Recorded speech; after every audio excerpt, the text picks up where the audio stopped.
Brilliant stuff. So, I want to welcome everybody. Good morning and welcome to our AI Innovator Spotlight as part of the Business Growth Collective. And I'm absolutely delighted and excited to have Adam here this morning, Adam Dustagheer from Datnexa, to talk about Hey Geraldine, which was actually an AI assistant that came to my attention when I was delivering some training courses over the last few weeks, and I spoke about your use case. So I wanted to reach out and invite you along to talk to us about your journey, really. I really like hearing about AI innovation. I love hearing about how people are taking AI and disrupting their industries. And Hey Geraldine just sounded like a fantastic app to as AI assistant to talk about. So welcome. Thank you so much for coming along to have a chat with us.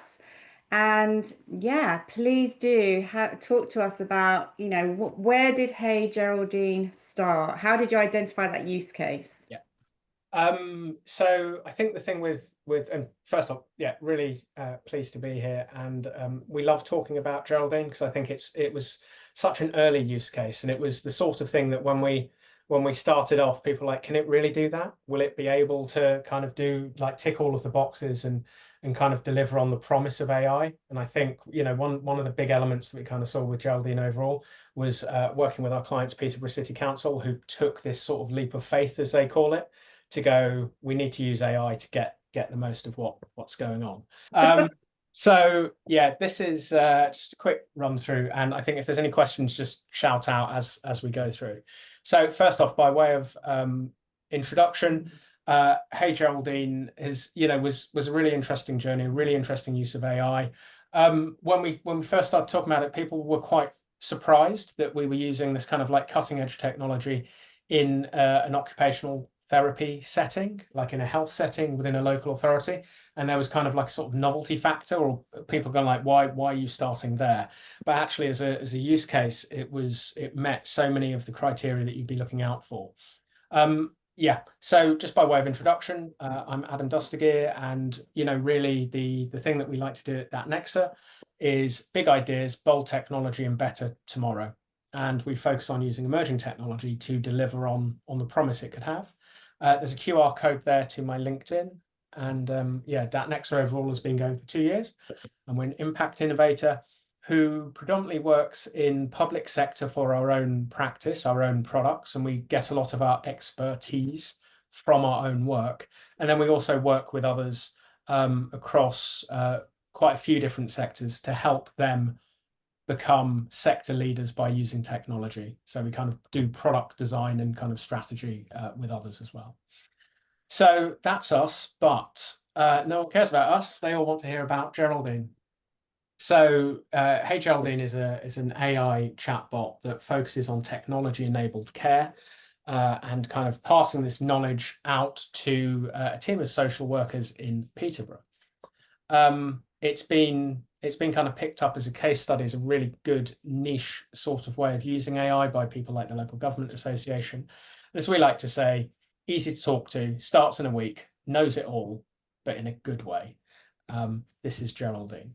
So I'll just quickly run through what the product is, and then we can kind of go into why it is and kind of how it is as well. So we were very lucky with this, and I think because of that novelty factor that we were kind of working within an area that isn't known for being high tech. Hey Geraldine's kind of been featured on ITV News, the BBC News website, but kind of within the sector, we got a nod for the Innovation Award for the Municipal Journal, like the trade magazine of kind of local authorities. The Local Government Association did a very nice case study with Peterborough City Council and ai.gov.uk. So the government's kind of AI use case repository has picked us up. So all of these things together, I think Geraldine's really sparked something in the imagination of kind of like the collective consciousness of local gov and central gov. We've got a video just running there in the background, and as you can see here, it kind of works along the lines of a standard kind of like chatbot interface. This is like the web interface, if you will, and the only thing that we've sped up on this video is the typing, which I do atrociously slowly, so I've kind of moved that up a bit faster. But you can see here it's kind of going through and giving answers to the sorts of common queries that caseworkers and social workers had. the idea of working with Peterborough Council was kind of key to us. This co-creation, collaborative approach is one of the key determinants of success in this project, to be honest with you. And working with someone like Geraldine was a real honor. And we did a 1 year on warts and all behind the scenes video the other day. And you know, just kind of hearing her and how she feels this has kind of set up a legacy, and you know, has really allowed her to help loads more people than she would have doing it in like herself. So you know, it's quite humbling to see that in reality. But what we were doing here was trying to get rid of a lot of those small common queries that were coming to Geraldine, in order to free her up to have more time to focus on more complex cases. And there were quite a few things that we can run through in a minute that kind of explain why that was so critical. And actually, it wasn't just about one woman giving some answers. This is actually a key intervention in terms of increasing the resilience of an overstretched local government system. So it kind of ticks boxes in quite a few different ways. But overall, we can now say that the backlog that team has totally gone. So we're super proud of that. They normally had a rolling 2-week backlog. Now they have 0 backlog. We're seeing technology-enabled care being used more across the entire team. And Geraldine's able to focus on those more complex cases, which means she can kind of clear that more complex backlog as fast as she would wish to. So it kind of it ticked lots of boxes, and it kind of ran through, and it's based on Geraldine's insight. So if you're particularly interested in seeing that, we've pulled together what we call the Hey Geraldine Hub, which is just a collection of some of the articles we wrote whilst we were making it, some of the news coverage, and that's where we'll be updating next steps of the project. So just pop along there. There's a sign up, and if that's something of use. If any of you are kind of working in that area, there's a lot of learning that we can do. And if you want a run through of the tool, just let us know. So that's the tool so far.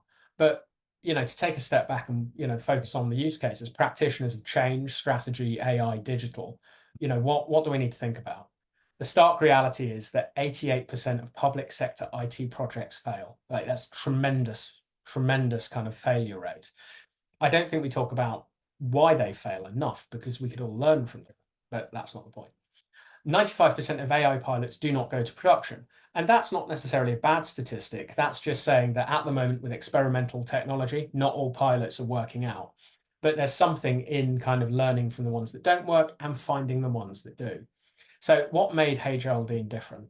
So this is kind of the practical lessons that we've kind of learned. The Geraldine problem. And this was kind of like, this is kind of, I think, in kind of finding the use case and kind of really understanding what was going on. So there was a human bottleneck. Geraldine is incredibly skilled, incredibly knowledgeable, and has been doing this for 35 years. She is a trusted voice, and everyone wants to talk to her because she gives them confidence and kind of trust in their decision to use technology-enabled care. Technology-enabled care is something that's kind of increasingly prevalent, and it's the alternative would be like having a care worker in place. But there are things like, you know, medication reminder clocks or door alarms if someone starts wandering at 3 o'clock in the morning. They're kind of like technology pieces that swap out for human care, and they're often cheaper and more efficient. So system-wide, there's this kind of issue going on at the moment within all public sector between demand and capacity. There is a growing demand, there's an aging population, but there is finite supply and often diminishing supply, i.e. councils are not getting any more money to deliver on services that are under more demand. So really the whole question of what is this tool doing at a system level is introducing resilience into a system. And it's doing it in a few ways. It's doing it by removing a single point of failure, which is Geraldine, who would like to retire and kind of take that knowledge with her when she leaves, but also leave something behind that allows people to build upon. There's also this idea of resilience of using more technology-enabled care because it's cheaper. Therefore, you've put less stress on the humans who are working within the system. And also you've kind of got this piece of, if you can give people advice about technology-enabled care, there may be existing technology in their home that they could use. So that helps overall by reducing the pressure on this new equipment and also the people behind it. Good example of that is those medicine reminder clocks. So previously it would have been you'd have a clock that would go, like an alarm clock that would go off and tell you what to take and when. Now with things like Amazon Alexa or mobile phones, you can build those alarms in a more straightforward way. So really, this was a question of kind of like, can we use AI as a pivot point to move pressure from where it is, remove that bottleneck, and kind of distribute kind of like demand, if you will, across the entire system instead of in very specific points. We were delivering this at the point where the giant was waking. So people were starting to use AI in their own life. They were starting to use AI, kind of like seeing their kids use it, realizing that perhaps, when they were Googling, they were getting an answer that was AI drafted. So, the timing of this was very good as well. We were kind of taking this idea of a clone concept. So we weren't looking to download Geraldine into a computer and then Geraldine gets fired. This wasn't an efficiency sort of piece. This was really thinking about how do we do something to increase capacity. As Geraldine put it herself actually the other day, it's this idea of making things better. It's about making the existing service better, not halving the size of it, which is kind of like the Netflix CEO, make everyone 10% better instead of 50% fewer.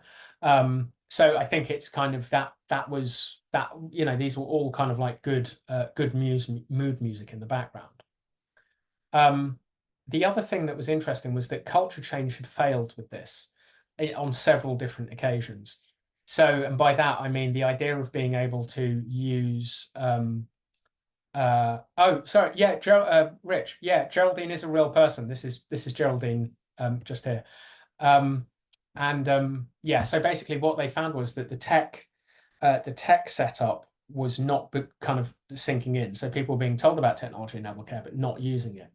And they'd done training, they'd done, kind of like intranet stuff, they'd done online, offline, they'd done one-to-ones, they'd done drop-ins. It just wasn't working. So the idea here was, could AI be the thing that could help precipitate this sort of cultural shift from always relying on human-based care into technology-based care? The key criteria that jumped out to us is like, this is a good like product fit, if you will. High volume repetitive queries. And we've seen this with like the analytics since. There's a lot of people asking similar questions often. And part of that is because they're very busy people who haven't got time to kind of memorize all of the different sorts of solutions out there for technology enabled care. Also, suppliers change, things change quite quickly. So it's sometimes, not worth the effort of trying to remember everything because it will change. And also, I think kind of often it's new stuff. So often people feel quite comfortable asking the same question slightly differently to see what's going on as they figure it out. But if every time that's going to one person, then that's a tremendous drain on time. So we saw this high volume repetitive queries. We had a very clear source of knowledge, Geraldine herself, but also a corpus of information that was behind closed doors. So reports, they got all of the training packs and everything they'd done in previous outreach. So that was all there ready to go. We could easily measure whether this would work or not. We could look at, was Geraldine's phone ringing as much? Was absolutely the first simple one. But over the course of time, looking at how often tech was being used and things like that. Staff buy-in. So this was the thing of like, everyone loves Geraldine. Can this transfer across? And actually, is this the thing that will drive that change? They were willing to take a leap of faith, and that's always good when you're kind of dealing with emerging technology. Sometimes it can be tricky to kind of get people's buy-in, and they believed in the methodology that we took and the philosophy that we kind of proposed. So that was all very good. I'll just run through like kind of what we did, and then we can kind of just talk about some of the final takeaways. So building and deploying the assistant, the way that we've thought about this all the way through is kind of like the anatomy of an AI chatbot, irrespective of tech stack, knowledge, use case, whatever, is that you have the AI bit. So that can be like the brain that's doing the thinking. You've got the behavior. So that's the prompt, like what it does, how it speaks, all of that logic, business logic behind it. You've got the interface. So there's a web interface for Geraldine, but actually she's being entirely accessed via Microsoft Teams, and that interface change was like super important. And then the knowledge base. So that's kind of the data that sits behind it. And that can be content, that could be numbers, that could be a CRM. So if you kind of break all AI chatbots into these 4 blocks, it gives you like a way of navigating kind of what sort of question that you're dealing with, what kind of category of problem, or what kind of solution you're coming up with. So that's the approach that we took from the get-go. Actually, of those 2 points, the AI thinking element and the interface were largely ready to go.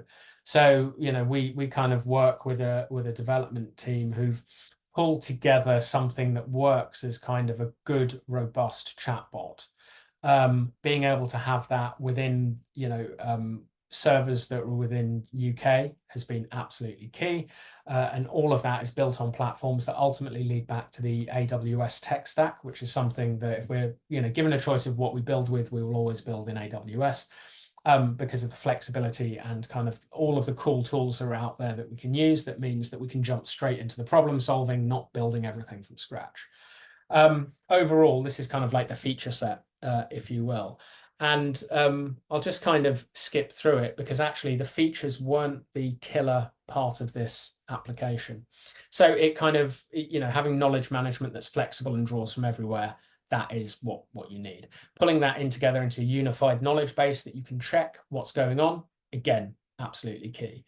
Being able to respond to people in the right language, in the right level of language, being able to put in like custom answers and just, kind of tweak it as you need, absolutely key. Thinking about where it can go, so putting it in as many places, giving it as many interfaces, again, that absolutely can make the difference because you can put it on an intranet, you put it on a website, put it in Teams. We've even had conversation about putting it into WhatsApp and things like that.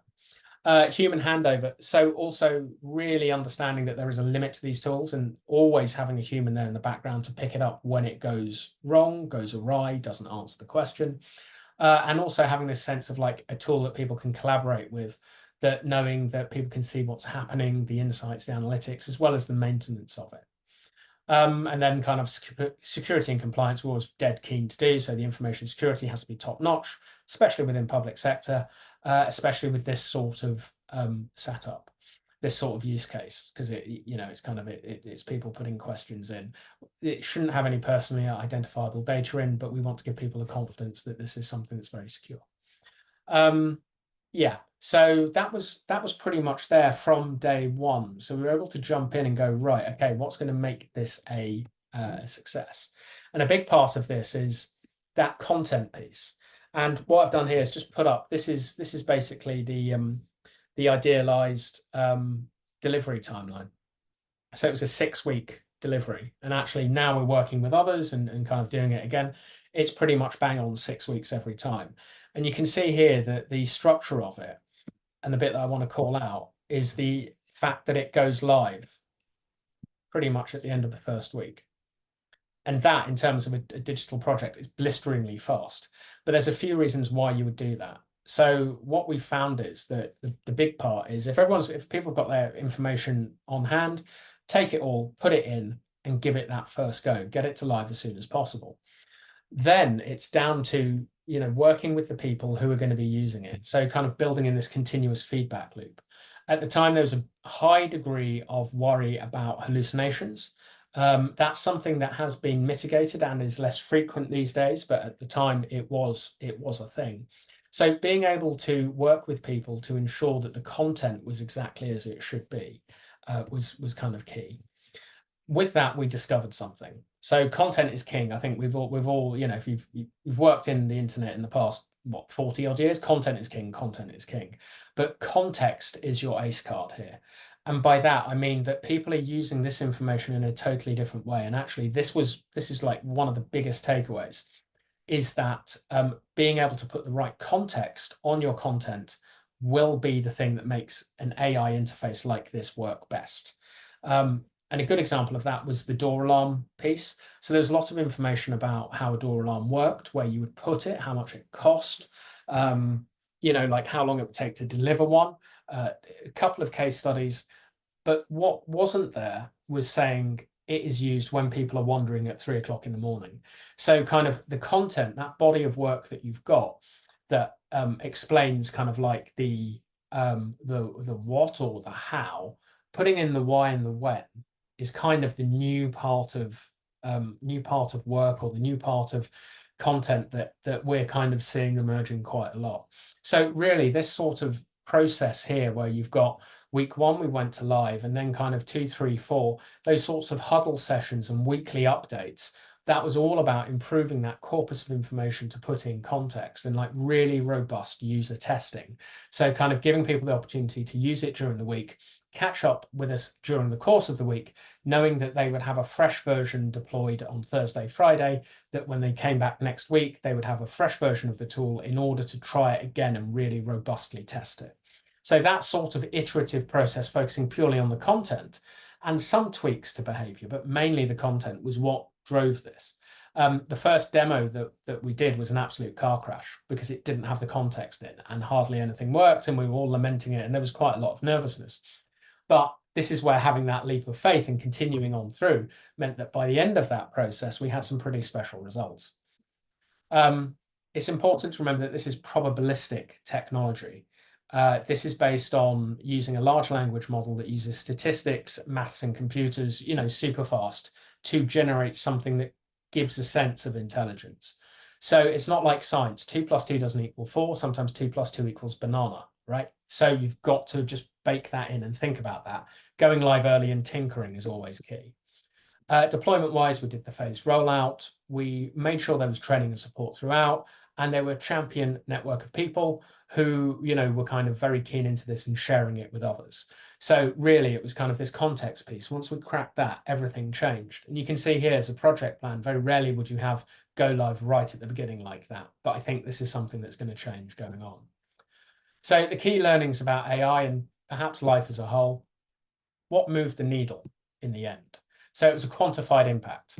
We knew immediately that we could show how many minutes are being saved for Geraldine's time by just saying that each conversation was taking her 15 minutes. So actually, during the first kind of phase, we saved over 300 hours of time. There was a lot of questions coming through, and from that, we could kind of see that this was working, but we were able to qualify or quantify an impact immediately. I think that was key. The backlog has now gone, so that is just a big, massive figure that we talk about a lot, because it really just effectively demonstrates what the impact was. Geraldine's focusing on those complex cases as well.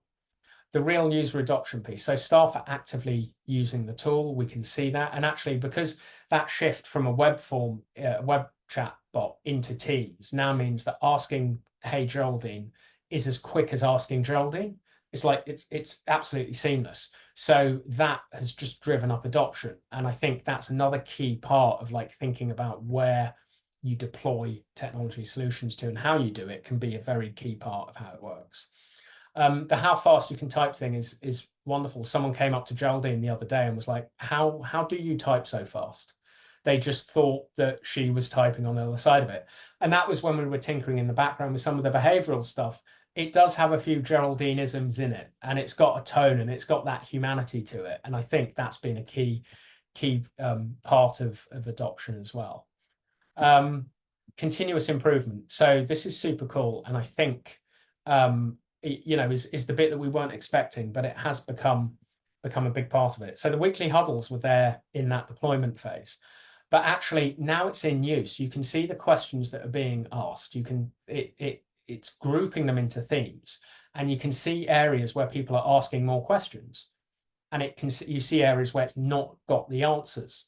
So one, if you see people asking lots of questions, but the information's there, then that's like a knowledge gap. So perhaps it's getting ahead of that with some training. It's offering colleagues support. It's saying, come along to a webinar on something to learn about that. If it's not got the information in there, you can see demand as it's occurring in real time. So there's now a whole new set of analytics that we've never seen before as digital professionals. It's like it goes beyond like the SEO and generative EO stuff that's going on at the moment to actually, when this is deployed, think about the audience using it, because you're going to get all of these new insights, and that is an emerging field, that's an emerging area of work, and that's really exciting to see. And then just moving on quickly to kind of the critical success factors and what really what really made the difference here. So human first design. We were really thinking about what was it the team needed, what hadn't worked before, how we could augment Geraldine, how we could sensitively kind of get all of the information we needed or Geraldine could give us. And that kind of involved things like sitting down with her, going to all the training sessions, recording the training sessions, transcribing them, going through all the training materials, having one-to-ones, talking to the wider team, and then hypercharging that with those weekly huddles, going through and getting everyone's input on it. So I think, really with this, we kind of, on the back of this, we kind of say that, like AI is having, if you think about it as having a new member of your team and you're onboarding them into your team, what would you do with a person? What would you need to tell them? And actually a lot of the information that people want is the stuff that we don't write down. And we don't talk about, apart from, when we're in, oh, you're making a cuppa. Let me tell you, if you're out on the patch, go and get yourself a Waitrose card, because then you can get your Waitrose coffee, sit in your car, use their Wi-Fi and do calls. That's never getting written down, but that is a key part of something that Geraldine would be like, right, okay, you need to know this. So all of that is kind of in there. Naming the personality based on a real colleague and increased trust. This was a gut feel thing. And I'm kind of, sometimes you make a decision as a change professional, as a digital professional, and you feel it's the right thing, but you just do it on that. So calling it Hey Geraldine, I just kind of felt was absolutely the thing to do. And actually now seeing how it's deployed and why it's worked, it was the right call to make. So it's a bit like, I don't want to give myself too big a pat on the back, because I think a lot of us would have gone down that route, but it was just good to see. And actually Geraldine's trust in Geraldine has conveyed to the tool, and that was something we were very worried about after that first demo where it didn't work. I was like, I can't ask her to put a name to it if it doesn't. And that, all of that is just taking that as seriously as it is, really, I think, kind of helped us have the right mindset to make decisions as we went later on. You can have the best answer in the world, but if people don't trust it, it doesn't matter. And that, again, is kind of where AI has faltered, where people go, well, it's slop, it's rubbish, whatever. That's why this process kind of had all of those quality assurance and feedback loops. Oh, and feedback loops. The twice weekly huddles during development were very key. The ongoing insights dashboard, again, very useful. The integration, not disruption model as well. We're not here to disrupt. I think there was a bit of I would say quite macho sort of like, we're here to just turn everything upside down, move fast, break things. And you're like, no, you can't do that with adult social care. You cannot do it with systems that have their very care and their lives depending on it, right? You just can't do that. But what you can do is you can sensitively listen, and you can augment, and you can evolve, and you can integrate. And that, I think, is kind of, for me, where you get the most of these tools in complex systems. We sometimes talk to people, AI companies, tech companies are like, we've got the answer to X problem in adult social care. And quite often, if you think you've got the answer going in, it's because you've not understood how complex the question is. And that's just something that I think approaching it in that way has kind of really helped us make a success of this. Work within existing workflows. So, sitting in meetings and stuff like that. Also putting it into teams was super key. Empower the team. We're impact innovators. Our model is not to go in and then like lock people into huge amounts of support and stuff like that. We're always around, but that's not what we want to do. So handing over the tool to people during that 6-week period and giving them the confidence, the skills to kind of build up what they wanted to do. Putting all of the governance up front, I think, is kind of key. So doing data protection impact assessments, security processes before you get into it, even if you don't have to do them, because I think it helps with the design process. One of the things that was quite nice here, I can't remember if I put it in later, but was when we were doing the knowledge base drafting using some of the transcription into structured data using AI, there is a robotic cat in Peterborough. It's a piece of tech that gives comfort to people to have, like, they can't have a pet, but they can have a cat that sits on their lap and they can stroke it and it makes cat noises. And it's incredibly good thing. And it's called Beryl the cat, and it's in a show ham that they have with all the kit in. And so one of the questions that we kind of put in was people asking, who's Beryl? because people were referring to Beryl. So it was like, Beryl is a robotic cat. At some point, and this is where hallucination did come in, when we, not in the tool itself, but in the tools we were using to write the knowledge base, it decided that a robot cat would have a robotic cat flap. And it made up a whole section about robot cat flaps, right? Which is like that sort of Philip K. Dick Blade Runner android stream of electric sheep. Robot cats have electronic cat flaps. That is a fact. And that's something that, you know, when you think about, we're drafting a huge corpus of information and kind of getting it structured and stuff. No one thought to ask any questions during QA about robotic cat flaps because they don't exist. But that was in there. In empowering the team and kind of really handing over everything to them, they then went through like another follow-up, almost like user acceptance testing phase, you kind of say traditionally, through all of the content and found this piece and were able to spot this and improve it, and have then gone on to kind of restructure data and kind of look at that knowledge base, making it work for them. So I think, you know, that to me is success. It's great to see that you can kind of empower a team and kind of work through and do that. Cool. Yeah, I like that. I think that kind of idea of the robot cat is just gonna, like, Beryl will be with us for a long time, I think. Cool. So I just kind of run into some of the general pieces. So insights for any business, avoided wasting investment, the universal principles of design. And I think we're starting to think about this idea of technological pragmatism, probably needs a better name, but something about like, how do you just demystify this kit, get it in there? Start with the problem, not the technology, clear pain points, then look at solutions. If you're into the product design business and you're kind of doing go to market and you're thinking about that, in this economy, people will buy painkillers, not vitamins. They will want things that take away pain. AI is being pitched as an efficiency tool. You know, it can do remarkable stuff. It can do benefit, but I think people are buying these sorts of these elements. We're also, when we talk to local government, we're saying stop buying products, start telling suppliers your problems and ask them to build to spec, not kind of them cookie cuttering you into certain boxes.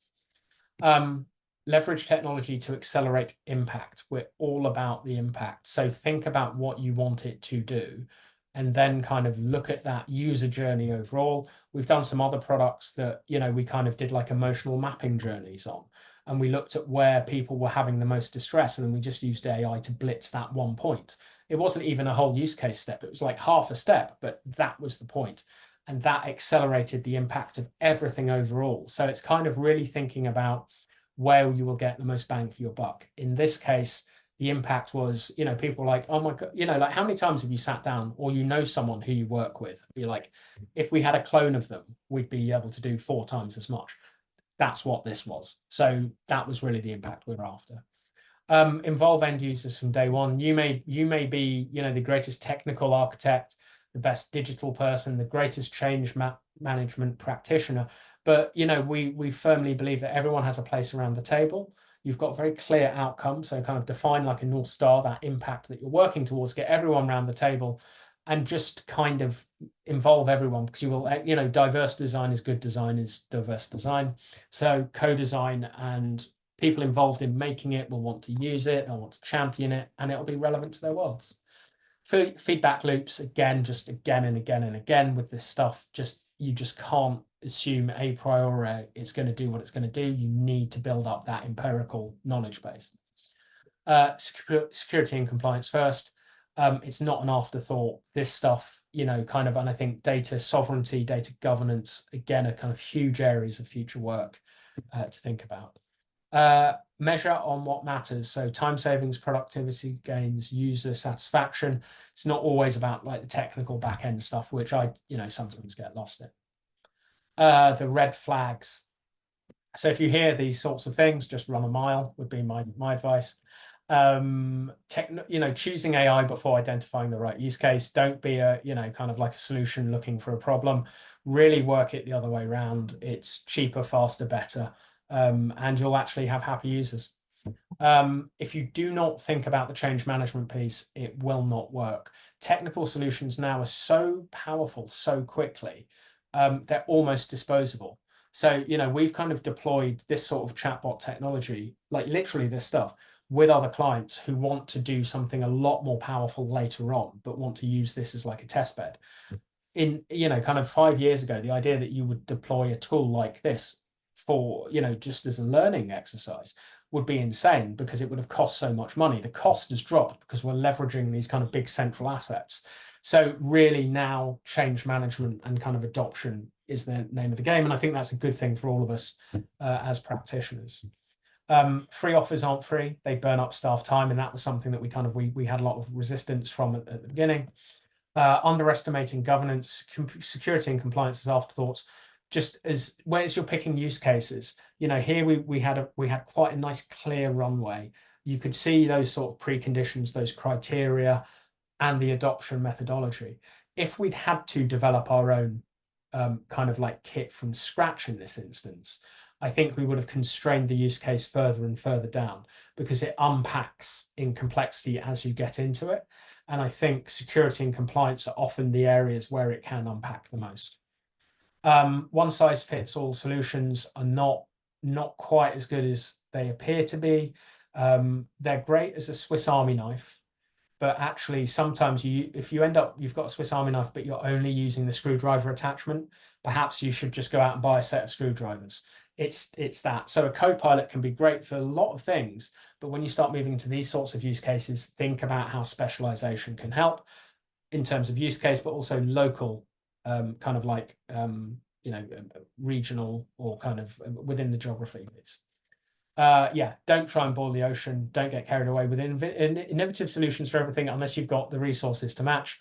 Like we often have our competition in these spaces can be very big companies who do have that. All we try and do is just think about how do you get that product market fit just so close that it's intuitive and it's there and it's just like it's a no-brainer. And that's like our competitive advantage, if you will, in a world of bigger companies.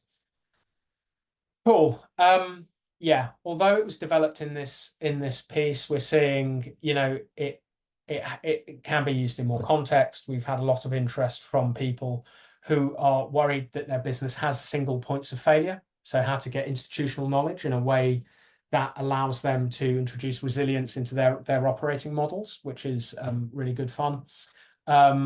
It's extremely powerful as a tool.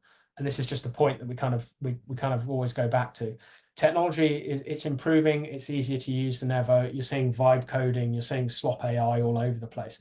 It's a powerful tool. We should respect that. And the way you respect a powerful tactic is to have a robust strategy and good quality assurance at the other end. So those are the bookends that you can have. And I think putting those around it, those are the two guardrails just to lock in. The future for us, there's a couple of quotes here. One from another local authority, one from government. And, like this is people who are seeing the tool and they're understanding it. And this is their vision for where Hey Geraldine can go. And that's really nice that you can kind of build something. And then we kind of see ourselves as the stewards, not the owners. And actually, if we can kind of start to get this out there, it will really help make the case for tech for good. It will give people a use case to go towards, saying, well, actually, I'm building a widget extraordinaire, but I want it to work like that. So please use those principles, other companies. It's quite a disruptive model in terms of pricing. I'll just touch on it because it is interesting. We look at our first phase deployment, kind of sits in the 20 to 25K mark, but year on year costs drop down to £2,500 a year. Within local authority space, that's incredibly cheap. We really think that getting this into people's hands will transform it, and there's plenty of other problems to solve. So, we can crack on with those. Thank you for listening. If you want to find out more about us, we're at datnexa.com. That's my LinkedIn thing. Have a chat. That is us. I'm going to stop talking. And any questions, thoughts? Love to hear it. You're going to need about 5 hours from me, Adam, because that blew my mind. Sorry, am I all right to comment? Am I all right? Please do, Rich. Yeah. Is that all right? So many thoughts. Like, firstly, thank you, Em, for inviting me into this. And you are right. I did find this hugely fascinating. But a couple of things that struck me. One's about the design of it. The other is about how you've built this and how you presented this. This is one of the best cases I've seen in a long time of you demonstrating a journey using AI that I think a lot of people don't nail it, and you really have, which absolute credit to you. I'm really, really impressed. Secondly, is the product itself, and I think I touched on it in the comments about using Geraldine, and I think that's the masterstroke. But what's really interesting, and me as an individual thinking about this and knowing the issues in social care and the big challenges of funding, and a lot of work I've done with the public sector, is I want to meet Geraldine. That's what it's making me want to do. It's like, I'd love to say hi to Geraldine. So that is such the clever transition. You said that was a gut feel, and that's brilliant, because it gets us over that hurdle of this being robotic and systems that people are so scared of. And you've got essentially an individual, and people thinking this is an individual, but you have that actual individual who exists to give it that kudos, that comfort, that trust, and that's just brilliant. I love that. So, like, yeah, super well done. And without getting too excited, there's loads of places I think this should be talked about as an example. In a world where our politicians in the public sector get a bit bashed, what a shining light of a story on so many levels. And not just, isn't it great and exciting, that's what I think, but the impact measures and how you're tracking it, and the money saving and not taking jobs, it is only fulfilling a massive waiting list, which we all understand in NHS and those areas exist. So, yeah, super well done. I think it's brilliant. Oh, thanks, man. There are points when you're doing stuff and you're like, is this the right thing? You know what went through my head? Do you remember that the talking paperclip that Microsoft had? Yes. And I was like, we 1,000,000% don't want that. But Yeah. we kind of want that bit behind it.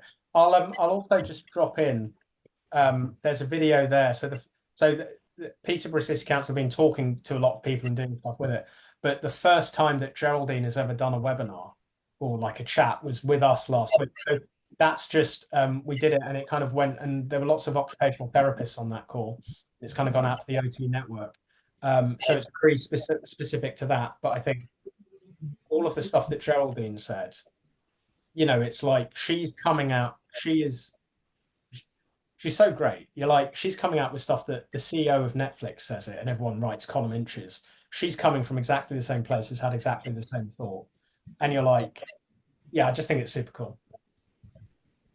Brilliant. It's really good. Really, really, really good. Yes. And it's, yeah, I won't jump too far ahead, but Emma, I definitely think there's some stuff we should be inviting them to in regards to what we're doing at Future.now and that network, in particular because of a heavy NHS base that we have there, and individuals NHS trusts who would love to hear that story. Definitely. To inspire them to realize it can be I'm not saying they don't. And actually, I think you're unearthing actually some really forward-thinking departments in the public sector that people just need to know about. Just knowing about it and talking about it and showcasing like today. So yeah, I just thank you again, Emma, for inviting me. It's been great. Yeah, you're welcome. Yeah, thanks, Adam. I mean, it was just a fantastic, to echo what Richard said. It's so interesting to see your journey, and you've really highlighted things exactly like you say that many businesses don't think about. One of the things I'd really like to understand is, when you first went into the department, what was the attitude towards AI from the employees, and how did you see that change over time, and how did you manage that change? Because exactly like you say, change management is such a huge part of AI adoption. I'd love to hear your experience firsthand of that. That's a great question, and I think when we first came up with the idea, and we kind of did a rough demo prior to the live, people would look at it and go, does it really do that? And now when we show people it, people are like, does it just do that?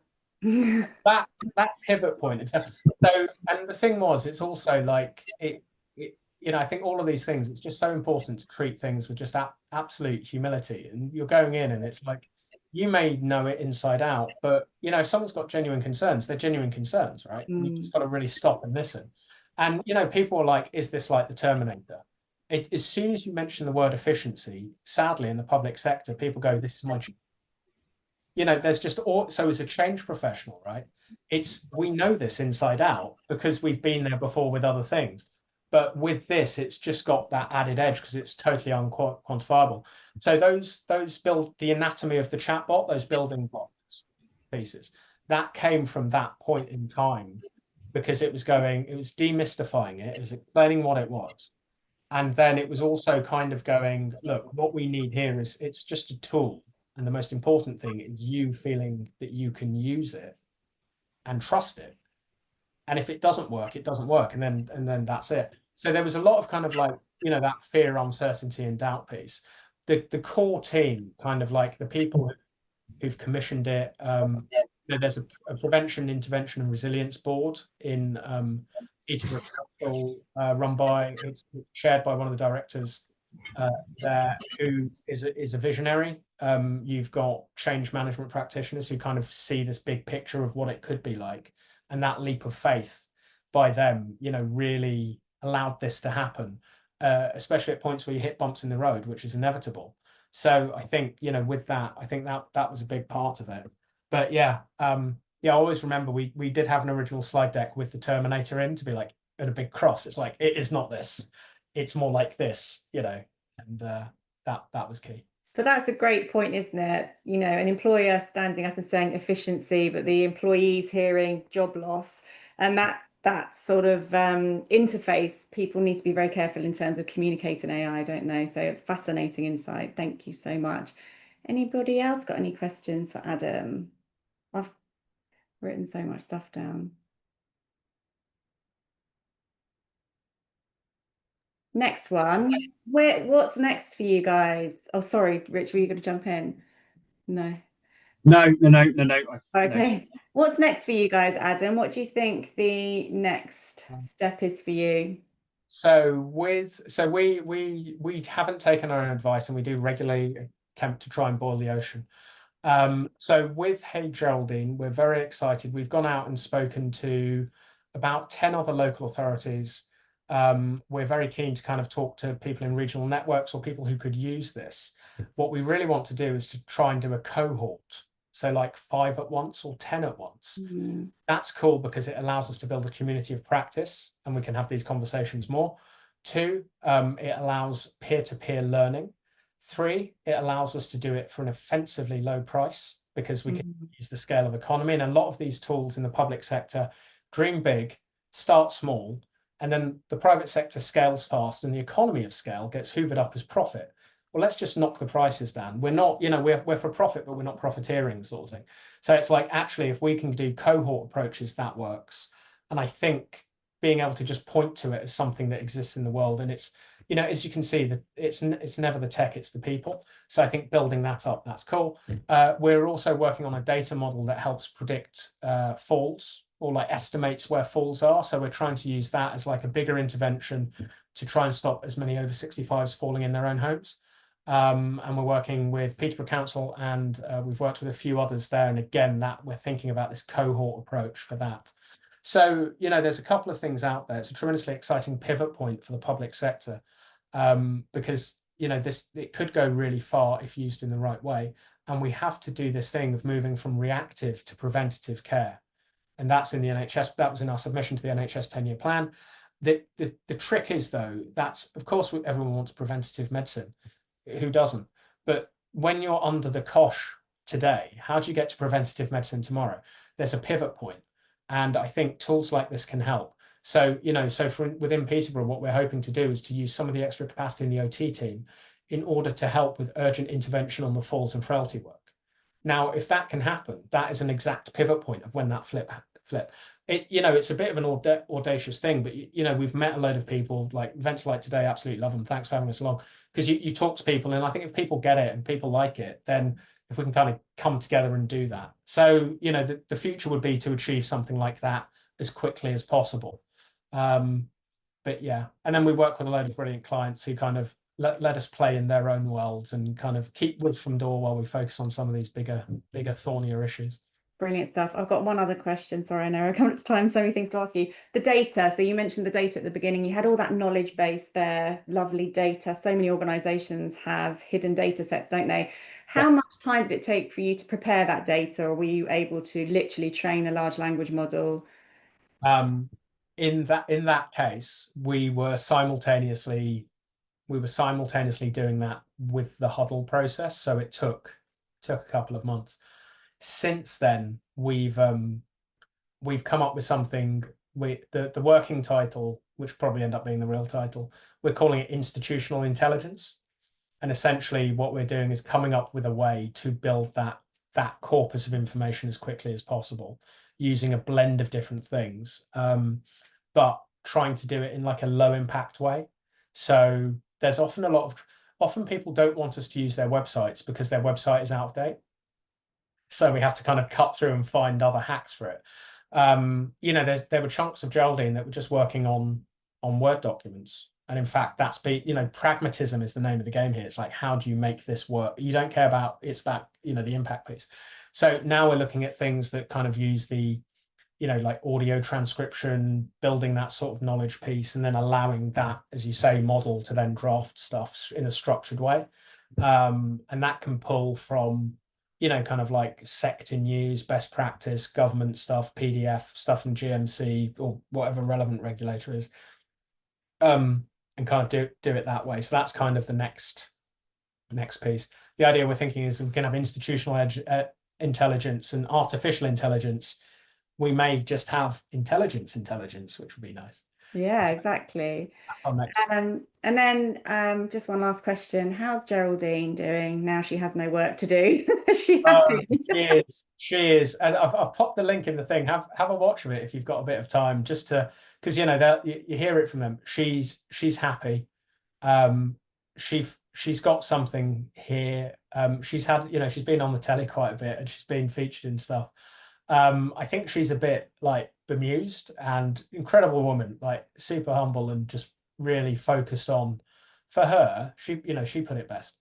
This is now helping people have better lives. What more could you want to do with it? So she's pleased, and I'm so glad that we didn't let her down. That would have been genuinely heartbreaking if she didn't like the tool and was like, you have to call it, if it'd been like the OT AI chatbot helper widget, who cares? So I think like you said, Rich, this is like, that was a key part of it. So yeah, she's good. Brilliant stuff. That's wonderful. Well, we're out of time. So that just leaves me to say, Rich has put his email address. Please do touch base with Rich, because there's definitely a collaboration there with what Rich does and what you guys do, which will be exciting. And yeah, thank you so much for coming. And I will look forward to catching up with you very soon.